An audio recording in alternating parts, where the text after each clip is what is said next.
خونه برگردیم، خونه آغوش حسین مگه نه؟ به خونه برگردیم، خونه بیلون حرمین مگه نه؟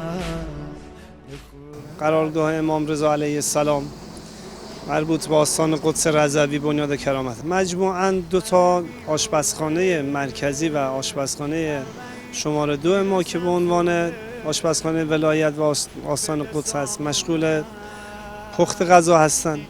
6 تا موکب خادمیاری از استان‌های مختلف شامل استان‌های مازندران، استان قزوین، استان تهران، استان البرز و استان لرستان و استان خراسان در اینجا مشغول خدمت به زوار ابا عبدالله الحسین هستند.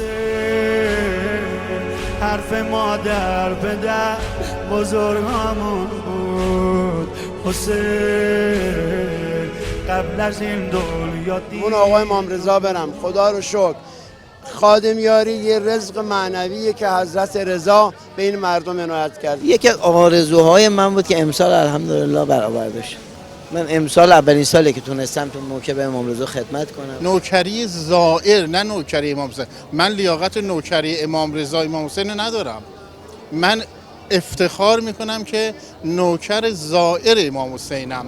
مگه از سنگه شکنم باز دلم تنگه، مهربون ارباب یا حسین دلم و دریا.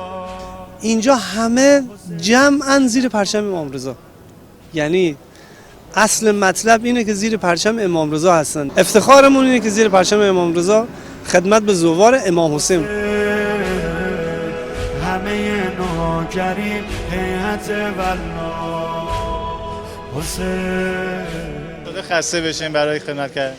اتفاقا من یه آدم حساسی هم به خواب خیلی حساسم، ولی الان تقریبا 72 ساعت سرپا همه وایسادیم به عشق امام حسین، هیچ هم خسته نیستیم، اصلا انگار نه انگار که من خوابم میاد. یعنی عشق به آقا امام حسین به قدر زیبا تو وجودمون خودش کمکمون میکنه که از ظاهرین آقا پذیرایی کنیم. لحظه دلبریم هیئت والله، لحظه دلبریم هیئت والله.